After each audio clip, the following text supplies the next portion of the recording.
Assalamualaikum warahmatullahi wabarakatuh. Mari kita mulai. Bismillahirrahmanirrahim. Langsung saja, ada pertanyaan dari brosurnya. Ada beberapa pertanyaan dari brosur di halaman 1 pada alinea yang terakhir. Diam terhadap kesalahan tidak berarti netralitas, melainkan bentuk persetujuan terselubung terhadap tindakan tersebut. Oleh karena itu, sikap ini sering dikategorikan sebagai kejahatan pasif dalam literatur etika Islam. Yang dimaksud kejahatan pasif itu yang bagaimana dan seperti apa, Ustaz? Mohon dijelaskan. Agama kita terkait dengan kemungkaran, kedzaliman, kebatilan itu telah mengajarkan bagaimana seharusnya sikap seorang muslim terhadap kemungkaran, kemaksiatan, kedzaliman, dan lain sebagainya. Ada 3 cara. Yang pertama, mencegah, merubah dengan tangan. Yang kedua dengan lisan, yang ketiga dengan hati. Bagi orang Islam yang punya kewenangan, diberi oleh Allah ujian kekuasaan, itu harus merubah kemungkaran, mencegah dengan kewenangannya, dengan tangannya. Tidak cukup hanya dengan lisan. Kalau di negeri kita ini ya berarti pembuat undang-undang itu mencegah kemungkaran, mencegah kedzaliman harus dengan tangan, tuliskan undang-undangnya. Tidak cukup hanya dengan lisan, tidak cukup hanya dengan hati. Karena Allah titipkan kekuasaan, kewenangan kepadanya. Maka mau tidak mau harus mencegah dengan tangannya. Bagi yang tidak mendapat amanah kewenangan dari Allah, bisa dengan lisan, dengan nasihat, terus menyuarakan ayat-ayat Allah, hadis-hadis Rasulullah, dikumandangkan, dijelas-jelaskan secara terbuka. Bagi yang memang kurang mampu memberikan nasihat dengan lisan, dengan hati. Itu cara terakhir.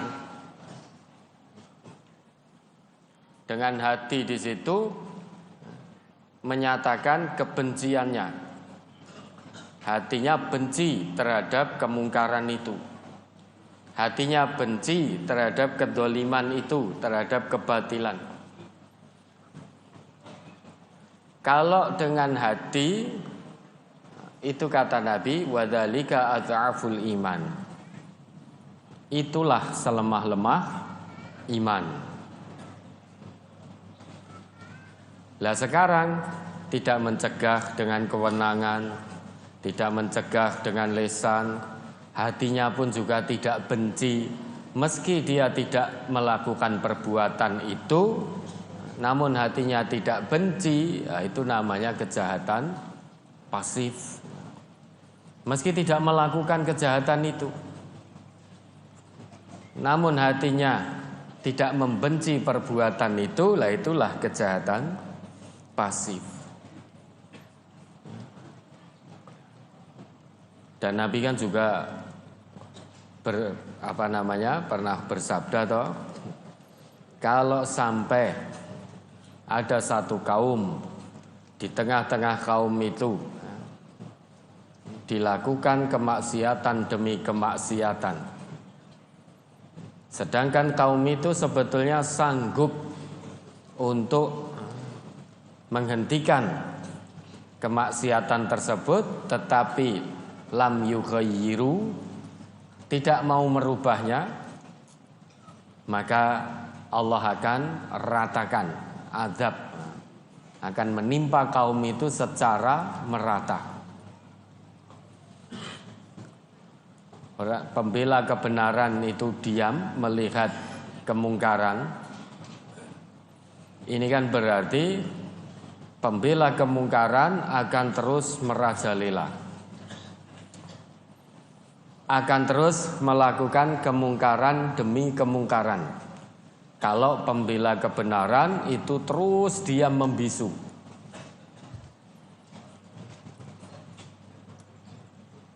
Dan kita juga tahu menurut Allah kebatilan kemungkaran hanya bisa sirna dengan kebenaran yang dimunculkan.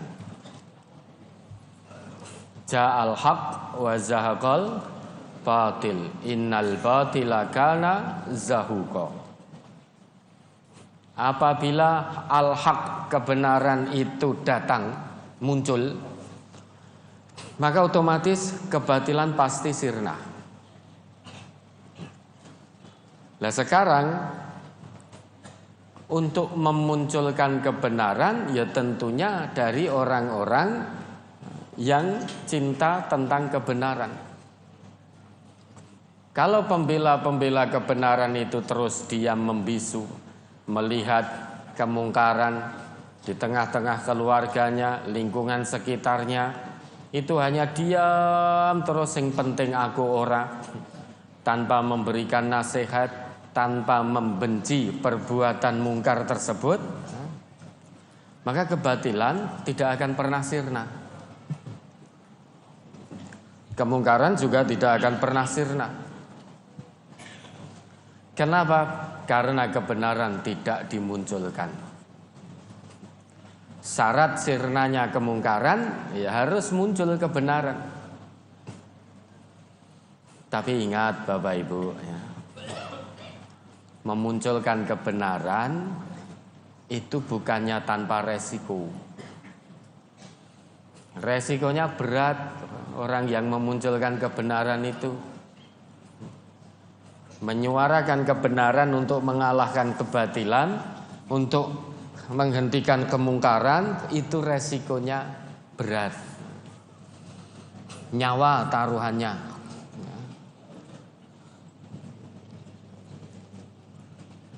Kalau kita lihat orang beriman zaman dulu, sebelum umat Nabi Muhammad, ketika menyuarakan kebenaran berdasar sabda Nabi itu kita tahu ada yang digergaji terbelah dari atas ini, buatkan lubang, masukkan dalam lubang, kemudian digergaji dari atas sampai bawah. Tapi orang yang mukmin sejati, wa ma yasudduhu dzalika an dinihi, resiko digergaji terbelah sekalipun itu tidak menggoyahkan keimanannya. Ada yang disisir dengan sisir besi maduna lahmihi, disisir dari sisir besi sampai tembus di bawah daging, min admin aw asobin, ya, tembus, menembus, mencabik-cabik tulang dan urat yang ada di bawah daging kepala ini. Tapi mukmin yang sejati, wa ma yasudduhu dzalika an dinihi, tidak akan goyah agamanya, tidak akan goyah keimanannya. Itu menyuarakan kebenaran, resikonya tinggi, nyawa taruhannya. Kalau kita lihat orang-orang yang beriman fase-fase awal dibanding kita saat ini, kita ini tidak ada apa-apanya keimanannya. Kalau dulu kan sampai digergaji terbelah, sampai disisir dengan sisir besi, sampai morak-marik itu isi kepalanya, itu tetap keimanannya, tidak mau menggadaikan iman hanya untuk dunia. Lah sekarang kita ini hanya digoda kesenangan dunia saja, sudah gregeli kita, iman kita gregeli.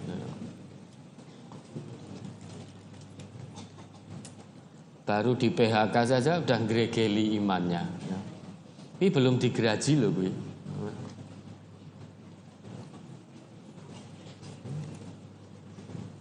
Dagangan tidak laku gregeli. Terus kemudian baru disuarakan keharaman riba sudah gregeli juga kita. Gimana mau menyuarakan kebenaran?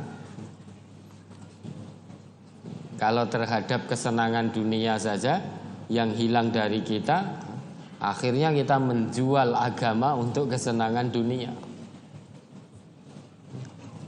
Ketika memutuskan hijrah dari riba, diuji oleh Allah dengan kesulitan ekonomi, nggak tahan, nggak sabar, kembali lagi ke riba.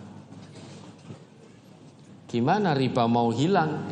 Kita orang Islam ini pembela-pembela kebenaran itu masih berkecimpung terus dengan riba. Riba ini fahsya. Riba itu Allah sebut sebagai fahsya, perbuatan yang sangat keji. Karena madorotnya tidak hanya menimpa pelakunya saja, tapi juga menimpa orang lain. Maka disebut oleh Allah fahsya. Setiap fahsya pasti mungkar. Nah, kita melihat pada diri kita ada kemungkaran dengan riba. Kenapa tidak bisa mencegah, menghentikan riba yang kita lakukan dengan tangan kita? Dengan tangan di sini berarti kita punya kendali penuh atas diri kita untuk tidak melakukan praktek ribawi. Kita punya kewenangan penuh pada diri kita, punya kendali penuh. Tinggalkan riba.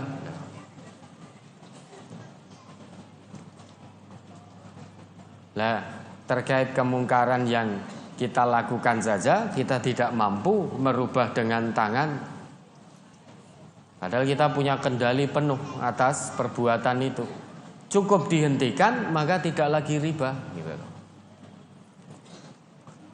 Itu saja tidak mau. Bukannya tidak mampu. Kalau punya azam pasti mampu, karena Allah akan tolong. Yang menjadi persoalan di sini, banyak yang belum mau hijrah dari riba. Kalau mau azam yang kuat, pasti mampu, ada pertolongan dari Allah.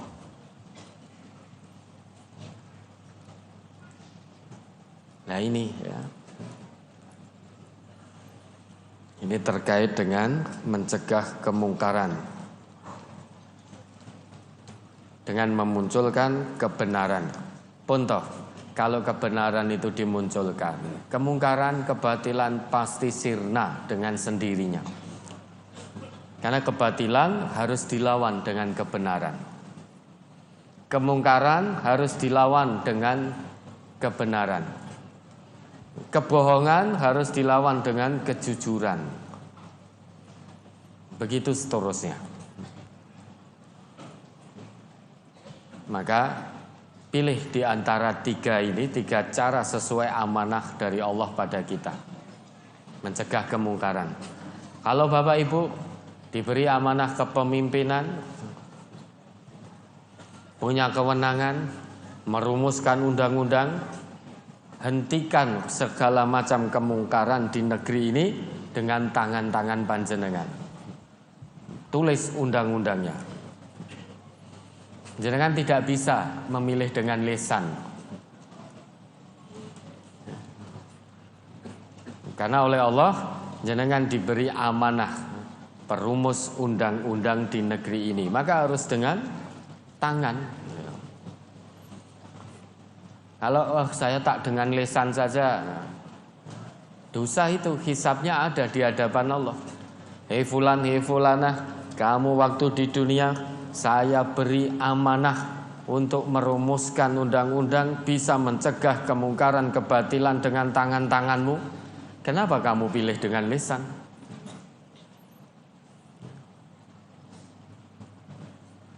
Bagi yang tidak punya amanah kewenangan undang-undang itu, amanah kekuasaan, maka dengan lisan. Terus suarakan ayat-ayat Allah, hadis-hadis Rasulullah dengan gamblang, lantang, apapun resiko dan konsekuensinya. Jangan ditambah, jangan dikurang. Sampaikan ayat Allah dan hadis Nabi apa adanya. Jangan menyampaikan sesuai pesanan. Lah engko sing pesen, sing ngundang koruptor. Lagi kita mau menyampaikan pencuri potong tangannya, itu nggak berani kita. Lawang diundang, dikasih amplop, sing ngundang koruptor. Mau menyampaikan ayat pencuri baik laki maupun perempuan potong tangannya, itu nggak berani kita. Nanti kalau saya nyampaikan, sing ngundang saya tersinggung, bar kira diundang meneh, ora entuk amplop meneh, gitu. Gimana mau muncul kebenaran? Maka dengan lisan. Bagi yang tidak mampu memberi nasihat dengan lisan, pilih cara terakhir dengan hati. Benci perbuatan mungkar itu. Benci perbuatan fasik, perbuatan jahat, kemaksiatan, kebatilan, harus benci. Jangan memaklumi. Ora apa-apa sing penting aku ora, tapi enggak benci. Itu namanya kejahatan pasif. Meski tidak melakukan sendiri kejahatan itu, tapi kalau hati ini tidak benci dengan perbuatan jahat itu, dengan perbuatan dolim itu, maka kita termasuk penjahat-penjahat pasif, mendukung kejahatan itu secara pasif. Na'udzubillah. Cara terakhir ini semuanya harus punya. Dengan hati benci dengan perbuatan mungkar itu. Dengan demikian masih ada iman meski lemah. Meski lemah. Atau bisa pula beri masukan pada pejabat-pejabat negeri ini untuk menghentikan kemungkaran dengan kewenangan yang ada pada beliau-beliau, kan itu. Beri masukan dengan cara yang santun, tetap dengan cara yang santun. Karena apapun menyeru kepada kebenaran itu harus dengan bil hikmah wal mau'izatil hasanah wajadilhum billati hiya ahsan, di An-Nahl 125 kan begitu. Tetap dengan cara yang santun. Beri masukan pada pejabat-pejabat negeri ini agar merumuskan undang-undang yang mana undang-undang itu untuk menghentikan segala macam kemungkaran, kedzaliman, kerusakan dan lain sebagainya. Rumuskan undang-undang larangan miras, pabriknya tutup. Nah nek mung toko-toko netok sing ditutup, pabriknya masih terus, ya padha wae. Pabriknya tutup. Berikan masukan, nasihat yang bijak, yang santun untuk menutup aplikasi pinjol, menutup aplikasi judol. Itu nek ditutup sudah. Kita mbok pengen pinjol kaya ngopo, judol kaya ngopo ya ndak bisa. Wong ndak ada aplikasinya, udah ditutup.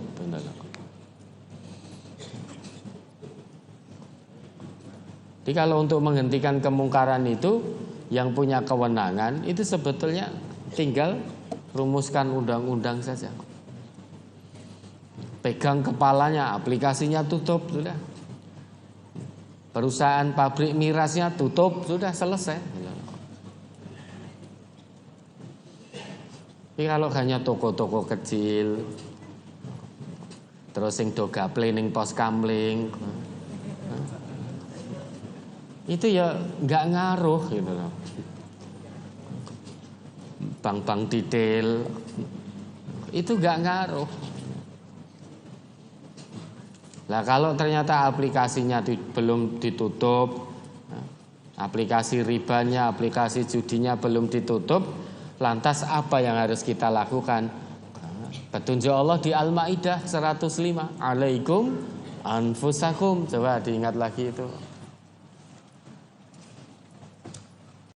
Surat Al-Maidah surat 5 ayat 105. Ya ayyuhalladzina amanu alaikum anfusakum la yadurrukum man dhalla idza tadaitum ilallahi marji'ukum jami'an fayunabbi'ukum bima kuntum ta'malun. Hai orang-orang yang beriman, jagalah dirimu. Tiadalah orang yang sesat itu akan memberi madarat kepadamu apabila kamu telah mendapatkan petunjuk. Hanya kepada Allah kamu kembali semuanya, maka Dia akan menerangkan kepadamu apa yang telah kamu kerjakan. Berarti alaina anfusana, jaga diri kita baik-baik. Bagaimana maksud dari alaikum anfusakum itu? Nah, Nabi kita menjelaskan dalam sabda beliau terkait ayat ini.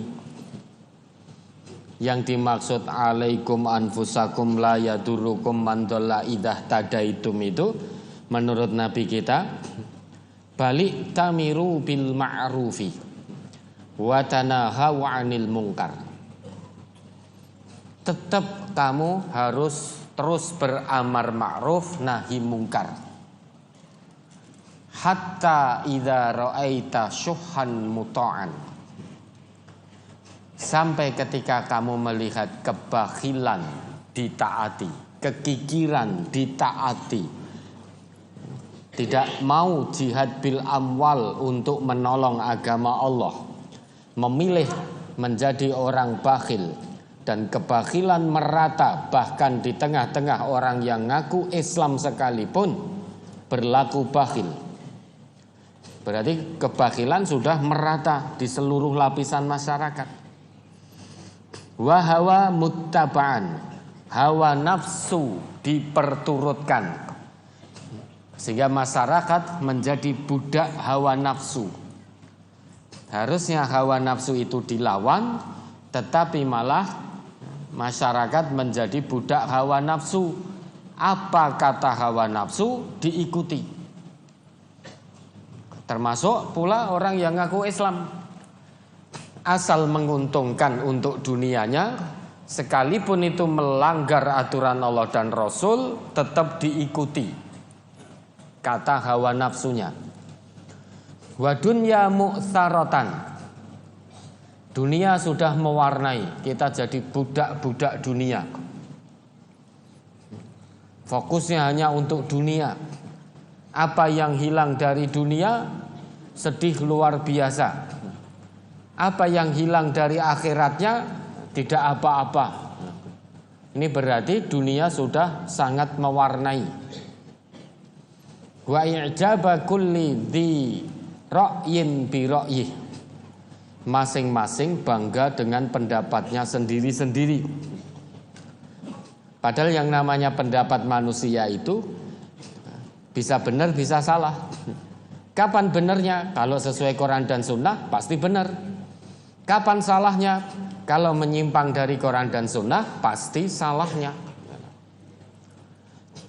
Tetapi ketika mempertahankan pendapatnya, tidak lagi mengacu pada ayat-ayat Allah ataupun hadis-hadis Rasulullah, mengacunya pada hawa nafsunya. Pokoknya pendapatku ki bener, kudu mbok turut. Ora peduli ayat, ora peduli hadis, pokoknya ngene. Kalau kamu tidak memakai pendapatku, ya sudah, saya mutung. Ini namanya orang yang memaksakan pendapatnya.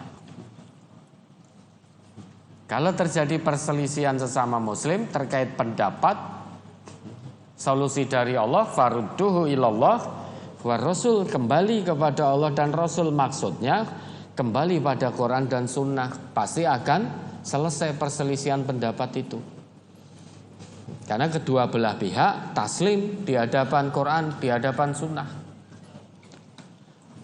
Lah, kalau sudah terjadi apa yang disebutkan Nabi tadi, kebakhilan ditaati, hawa nafsu diperturutkan, terus kemudian yang ketiga dunia mewarnai, sehingga yang dikejar dengan segenap potensi adalah dunia, sedang akhirat hanya sekedar jangan dilupakan, dibalik ayatnya gitu. Terus kemudian masing-masing bangga dengan pendapatnya sendiri-sendiri, meski tidak berdasar pada Quran dan Sunnah. Kalau 4 ciri ini yang disebutkan Rasul itu sudah terjadi, maka arahan dari Nabi kita, fa'alaika bi khassati nafsika wada'il awam. Jaga diri kalian, tinggalkan keumuman orang. Jangan ikut keumuman orang. Itu cara alaikum anfusakum. Umumnya bakhil, umumnya jadi budak hawa nafsu, umumnya yang diutamakan dunia, umumnya memaksakan pendapatnya sendiri. Kalau umumnya orang sudah seperti itu, tinggalkan keumuman itu. Cara meninggalkannya bagaimana? Jangan ikut-ikut bakhil. Jadi ambil kosok baline. Kalau umumnya masyarakat bakhil, ya kita dermawan. Tinggalkan umumnya orang. Kalau umumnya orang itu jadi budak hawa nafsu, ya, kita hawa nafsu kita tekan, kita lawan, jangan diperturutkan. Kalau umumnya fokusnya hanya mengejar kebahagiaan dunia, nah yang kita utamakan kebahagiaan akhirat. Dunia hanya sekedar jangan dilupakan. Kalau umumnya keras kepala dengan pendapatnya sendiri, ya kita bisa mendengarkan nasihat kebenaran dari orang lain. Jadi ikhlas mendengar, ikhlas didengar. Jadi diambil kosok baline dari sabda Nabi itu, meninggalkan umumnya orang. Tapi ingat, bagi yang meninggalkan umumnya orang, itu harus melalui hari-hari kesabaran. Fa inna min waraikum ayyaman. Karena di belakangmu nanti akan ada hari-hari. As-sabru fihinna mithlul qabdi alal jamri. Orang-orang yang sabar pada hari-hari tersebut itu seperti menggenggam bara api. Orang-orang yang terus menyuarakan kebenaran Islam pada saat itu nanti itu seperti menggenggam bara api. Umumnya bakhil, kok berlaku jujur, menyeru kejujuran. Umumnya bohong, kok menyeru kejujuran, melakukan kejujuran. Umumnya riba, ini kok menyuarakan keharaman riba berdasar ayat Allah dan hadis Rasul. Itu seperti menggenggam bara api. Bara api itu panas mboten, Bapak Ibu? Panas. Kalau kita genggam bara api begini kan panas, ya tak? Tetapi maksud dari alaikum anfusakum, sepanas apapun bara api yang kita genggam, kalau itu Islam, kalau itu kebenaran, jangan lepaskan bara api yang ada dalam genggaman, terus digenggam meski panas. Jangan kita genggam langsung kita lepaskan begini. Kalau kita lepaskan begitu ya sudah menjual akidah, menggadaikan akidah dengan harga yang sangat murah. Sangat murah. Dunia ini kan murah sekali di hadapan Allah. Gak ada nilainya dunia ini di hadapan Allah. Bahkan lebih bernilai satu helai sayap nyamuk. Berarti kan murah sekali dunia. Oleh karena itu Nabi dulu berpesan, bersabda pada umat beliau, wallahi ma akhsha wallahi mal faqra akhsha alaikum walakinni khasyitu antubsata alaikumud dunya walakinni khasyitu antubsata dunya alaikum kama busitat ala man kana qablakum. Demi Allah, bukan kefakiran, bukan kemiskinan yang aku takutkan atas kalian wahai umatku, tetapi yang sangat aku takutkan atas kalian itu saat dibentangkannya dunia untuk kalian, sebagaimana dibentangkannya dunia atas umat sebelum kalian. Fatanafasuha kama tanafasuha. Kemudian kalian berlomba mendapatkan dunia itu, fokus utama kalian hanya untuk dunia, sebagaimana fokus utama umat sebelum kalian kepada dunia. Jadi sekalian bermunafasah, bertanafus, bermunafasah, berlomba dengan cara tidak sehat untuk mendapatkan dunia. Fokusnya hanya untuk dunia. Maka dunia ini fa'ahlakatkum kama ahlakathum. Dunia akan membinasakan kalian dunia akhirat, sebagaimana umat terdahulu juga dibinasakan oleh dunia. Karena fokusnya hanya dunia, di akhirat tidak dapat bagian, binasa sudah, sengsara. Jadi Nabi kita itu tidak takut umatnya fakir, tidak takut umat beliau miskin, selama masih mantap imannya. Yang Nabi khawatirkan atas umat beliau, atas kita ini, kalau iman kita rapuh, iman kita hilang. Meski kaya raya, kalau tidak didukung iman, itu yang ditakutkan oleh Nabi atas umat beliau. Hilangnya iman, pengaruh terbesar ada pada dunia. Kesenangan dunia ini bisa menggerus, menghancurkan, menghilangkan iman seseorang. Biar tidak hilang bagaimana? Genggam bara api itu. Genggam tauhid dengan kuat. Akidah, keimanan, ketakwaan, apapun resiko dan konsekuensinya. Dunia ini hanya sementara. Semuanya pasti akan mati, akan kembali kepada Allah. Lah, silahkan dipilih cara kembali kepada Allah yang baik. Tinggal dipilih cara matinya. Kita semua pasti mati kok. Tinggal kita pilih saja cara mati kita. Pengen husnul khotimah atau su'ul khotimah. Tinggal dipilih. Jalan untuk husnul khotimah sudah Allah tunjukkan. Tapi ingat, untuk mendapatkan husnul khotimah itu jalannya terjal dan mendaki. Penuh resiko, penuh tantangan, penuh halangan, penuh rintangan. Wa hadainahun najdain falaqtahamal aqobah, kan begitu. Telah aku tunjukkan dua jalan secara gamblang.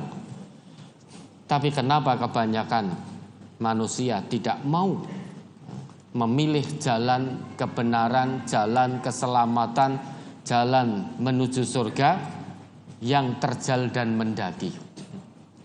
Kenapa banyak manusia memilih jalan setan, jalan ke neraka? Karena jalan setan, jalan ke neraka itu mudah, menggiurkan, menyenangkan hawa nafsu. Kalau memilih jalan keselamatan, jalan surga, harus siap bersabar tanpa batas. Harus siap menyuarakan terus kebenaran Islam, apapun resikonya. Harus siap terus jujur. Harus siap terus tidak dolim, terus membela kebenaran untuk menyingkirkan kebatilan. Nah inilah, hati-hati terhadap dunia. Hati-hati terhadap dunia, itu yang dipesankan oleh Allah pada kita. Fala taghurrannakumul hayatud dunya wala yaghurrannakum billahil ghurur. Itu Fatir ayat 5 dan 6. Coba sekali lagi diingat.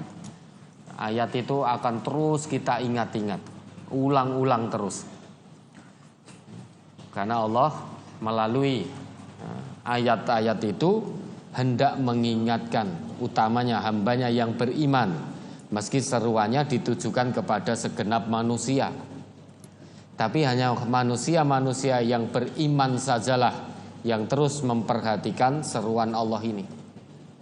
Mari diingat lagi itu. Surat Fatir nomor surat 35 ayat 5 dan 6. Ya ayyuhan nasu inna wa'dallahi haqq fala taghurrannakumul hayatud dunya wala yaghurrannakum billahil ghurur. Inna syaitana lakum aduwwun fattakhiduhu aduwwa innama yad'u hizbahu liyakunu min ashabis sa'ir. Hai manusia, sesungguhnya janji Allah adalah benar, maka sekali-kali janganlah kehidupan dunia memperdayakan kamu, dan sekali-kali janganlah setan yang pandai menipu memperdayakan kamu tentang Allah. Sesungguhnya setan itu adalah musuh bagimu, maka anggaplah ia musuhmu. Karena sesungguhnya setan-setan itu hanya mengajak golongannya supaya mereka menjadi penghuni neraka yang menyala-nyala. Ya ayyuhan nas, wahai segenap manusia. Nah kita ini masih manusia bukan? Kalau masih merasa manusia, perhatikan ini seruan Allah. Hanya yang sudah tidak merasa jadi manusia yang berani mengabaikan seruan Allah ini. Selama masih merasa jadi manusia, insya Allah akan terus memperhatikan seruan Allah ini. Ya ayyuhan nas, yang Allah pakai harfun nidaknya itu ya. Ya itu huruf panggil untuk dekat, pertengahan maupun jauh. Nida lil qarib, nida lil mutawassit, nida lil ba'id. Artinya apa?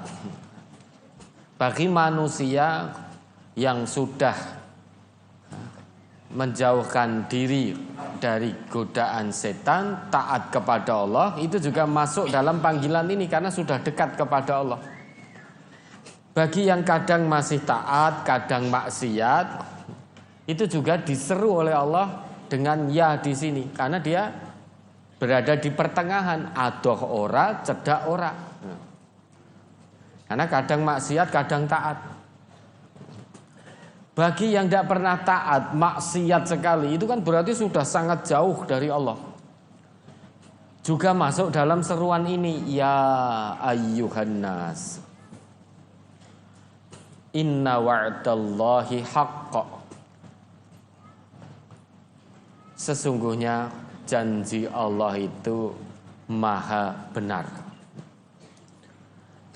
Oleh karenanya, fala taghurrannakumul hayatud dunya wala yaghurrannakum billahil ghurur. Karena janji Allah itu nyata tentang surga dan neraka, tentang nikmat dan azab. tentang pahala dan siksa. Maka kalau kamu masih merasa jadi manusia, jangan tergoda, jangan terpedaya oleh kehidupan dunia, oleh kesenangan dunia. Selain itu, jangan pula kamu terpedaya oleh setan yang pandai menipu. Artinya, kalau ternyata fokus utama kita itu dunia, ketahuilah kita sedang tergoda setan. Kalau untuk dunia semangat, untuk akhirat malas-malasan, ketahuilah kita sedang tergoda setan yang pandai menipu. Lah harusnya bagaimana? Harusnya kalau untuk dunia itu semangat, untuk akhirat harus lebih semangat.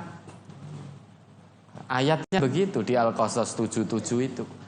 Kalau dunia itu kita semangat, bergerak untuk dunia saja semangat, apalagi bergerak untuk akhirat harus lebih semangat. Hati-hati kalau sampai tertipu kesenangan dunia, tergoda oleh setan yang pandai menipu, ya sudah. Ayat 6 mengatakan, ya jadi koncone setan. Karena setan itu musuh. Musuh itu harus dilawan, harus dikalahkan. Masa musuh dijadikan teman setia? Kalau musuh itu kita jadikan teman setia, ngobok-ngobok musuhnya. Pasti kita kalah melawan musuh itu kalau kita jadikan musuh sebagai teman setia. Wong dia saja berusaha merusak kita kok, berusaha mengalahkan kita, menggelincirkan kita dari jalan Allah. Lah kok tiba-tiba kita jadikan dia teman setia dengan cara mengikuti bujuk rayunya. Ya kita yang akan kalah, akan menyimpang dari jalan Allah, maka jadi koncone setan. Karena setan itu sampai nanti sebelum datang hari kiamat itu akan terus menggoda.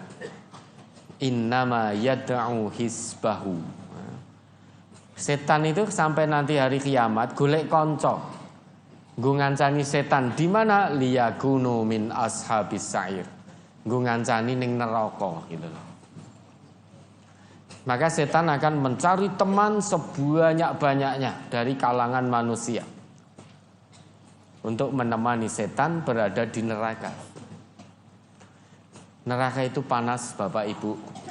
Bukan hanya panas, sangat panas. Mungkin sangatnya itu sampai 70 kali lipat daripada panas api dunia. Orang-orang yang masuk ke situ nanti sebabnya hanya satu, tergoda oleh godaan setan. Sehingga mengikuti hawa nafsunya, wis cemplung ke kabeh ning neraka ngancani setan. Naudzubillah. Maka jangan mudah-mudah berbuat kedoliman. Jangan mudah-mudah berbuat kemaksiatan. Jangan mudah-mudah berbuat kemungkaran, kefahsyaan dan lain sebagainya. Kalau kemudian kita berbuat, tahu itu perbuatan dosa, di kemudian hari tahu kalau itu dosa, mohon ampunlah kepada Allah. Tobat nasuha. Kalau sejak awal sudah tahu itu dosa, jangan dekat-dekat dengan dosa itu. Jauhkan diri dari dosa itu. Riba itu dosa enggak Bapak Ibu? Kok jawabnya rada aras-arasen. Kalau menurut Allah dan Rasul, riba itu dosa tidak? Sangat dosa.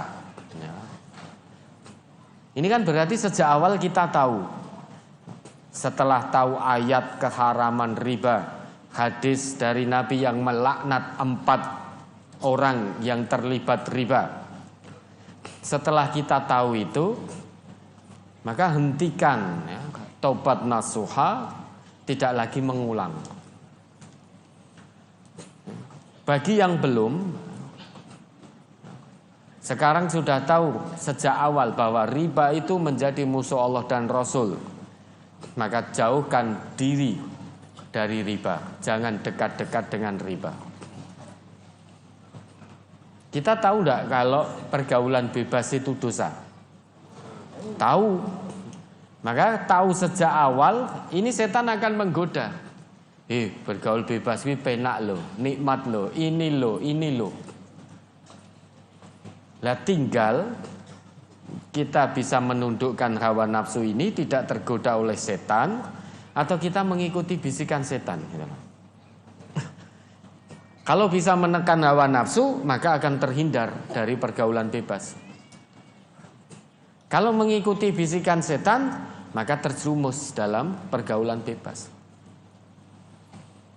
Kalau sudah tahu pergaulan bebas itu dosa yang sangat besar, maka mukmin sejati segera jauhkan diri dan jangan coba-coba dekat-dekat dengan pergaulan bebas. Jauhkan diri sejauh-jauhnya. Sekuat apapun usaha setan menggoda, perlakukan dia sebagai lawan. Fattakhiduhu aduwa. Jangan diikuti. Untuk mencegah dan merubah pergaulan bebas hanya ada satu cara. Tinggalkan pergaulan bebas. Tobat pada Allah. Untuk menghentikan kemungkaran dalam hal ini pergaulan bebas, jauhkan diri dari pergaulan bebas. Itu menjauhkan diri dari pergaulan bebas itu berarti memunculkan kebenaran bahwa pergaulan bebas itu laisa minal Islam, bukan ajaran Islam. Umumnya terlibat pergaulan bebas, orang Islam yang sesungguhnya dia akan menjauhkan diri dari pergaulan bebas. Ya, itulah cara memunculkan kebenaran. Suarakan bahwa pergaulan bebas itu haram. Siapa yang mengharamkan? Allah dan Rasulnya. Kita tidak terlibat pergaulan bebas, tapi tidak benci dengan pergaulan bebas. Itu namanya mendukung pergaulan bebas secara pasif, mendukung kejahatan secara pasif. Tidak cukup hanya tidak bergaul bebas, harus benci dengan yang namanya pergaulan bebas. Itu baru fabiqolbi. Mencegah, merubah kemungkaran dengan hati, dengan membenci perbuatan itu.